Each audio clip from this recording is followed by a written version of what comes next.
Welcome the media here this afternoon. All the citizens of this city know that in recent weeks they have been experiencing very serious water shortages. Some areas have been out of water for days, some even weeks. That has now been made even worse by the weather conditions that we are all aware of. It is very clear that we are into a very serious drought.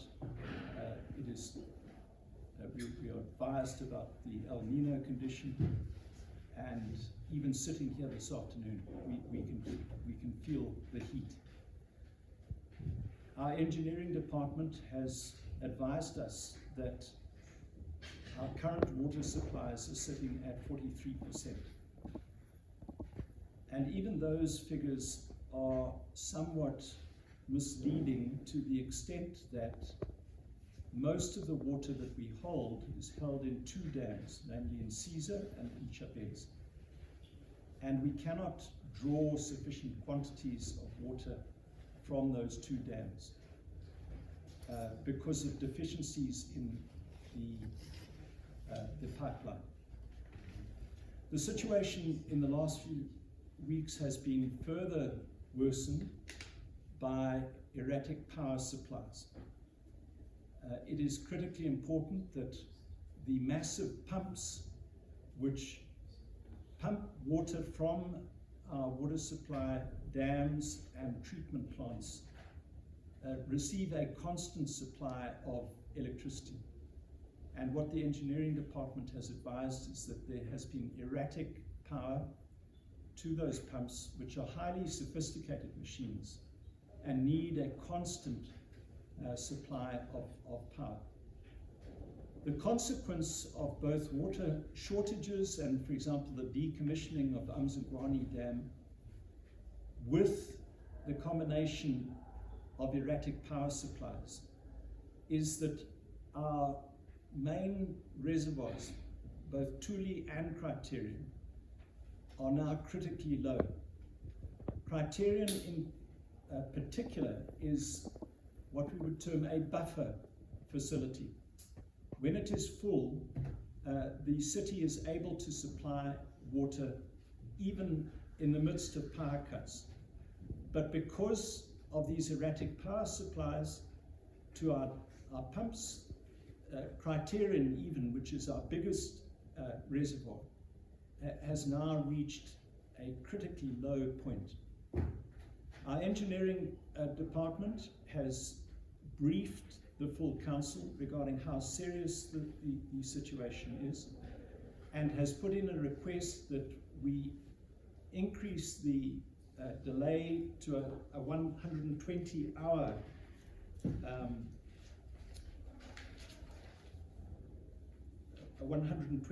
shedding. This is designed in particular given the fact that we are moving towards the Christmas and New Year season, when a lot of loved ones will be returning to the city. There will be increased population in the city and an obvious need for water. And what the engineering department has asked us to do is to increase the water shedding period to 120 hours. We understand that this is going to cause immense hardship to many residents, particularly in high density areas, in poorer areas. But after an extensive debate this afternoon, unanimously, this council has resolved that we have no option but to pass a resolution allowing the engineering department to start 120-hour water shedding procedures. This is designed to ensure that we replenish, particularly Criterion Reservoir, so that at the start of the festive season, we hopefully will be able to supply better water supplies to the entire city. However, because of the climate and because of the wider problems that I spoke about at the beginning, it is anticipated that beyond the festive season, we are also going to have an extended water shedding period, and that will probably come down to 96 hours, but we will review in due course. So the first resolution, and I stress it was done unanimously, every councillor, and we have representation in this chamber of councillors from both ZANU-PF and CCC understood the gravity of this, and this was resolved unanimously. There was a second issue which was debated, and that concerned the issue of how we can tackle the water supply situation going forward. We need to engage in both short-term measures and medium-term measures. The Future Water Supplies Committee last Tuesday, 9 days ago, resolved that the city be declared a water shortage area. A resolution will be brought to the full council, which meets in the first week of January, and we anticipate that that resolution will be passed, that we request government to declare the city as a water shortage area. Tied into that is a resolution passed unanimously that this council meet as a matter of urgency with the Minister of Finance, with the Minister of Water, with the Minister of Local Government, to spell out the crisis that this city faces and to spell out that this is not a partisan issue. This is an issue which affects all residents. And so that resolution once again was passed unanimously.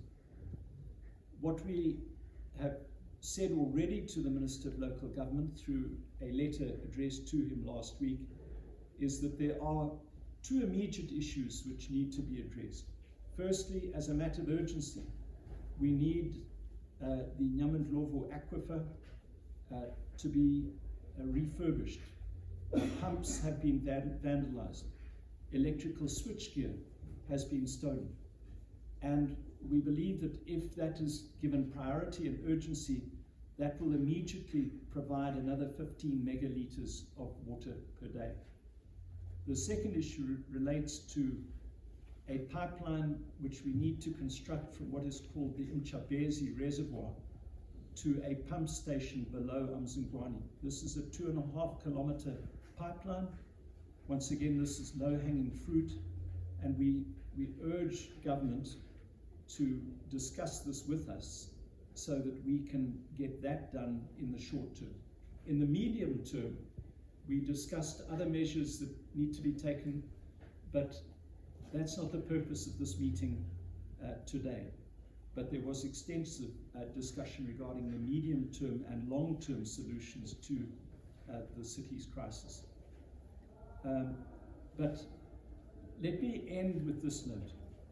And this is a particular appeal to all the members of the Fourth Estate here today. Last Friday, I spoke at Maitula at the opening of stands in the presence of the minister,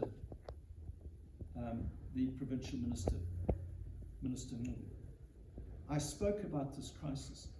There was not a line about what I said in that meeting in any of our newspapers, in any of our media outlets.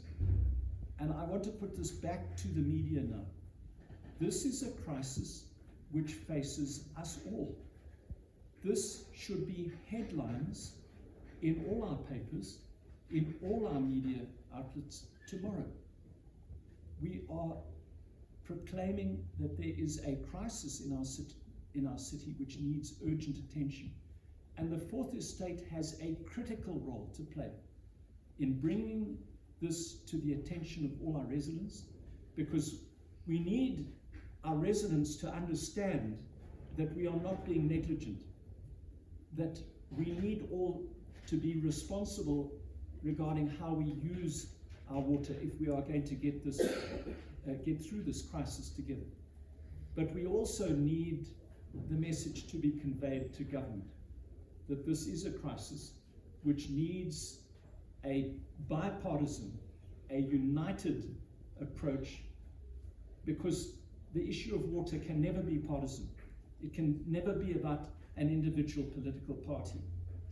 It has to do with the basic rights of all our citizens, irrespective of their political views. And so I hope that the press will take this seriously and give this the attention it deserves. Thank you.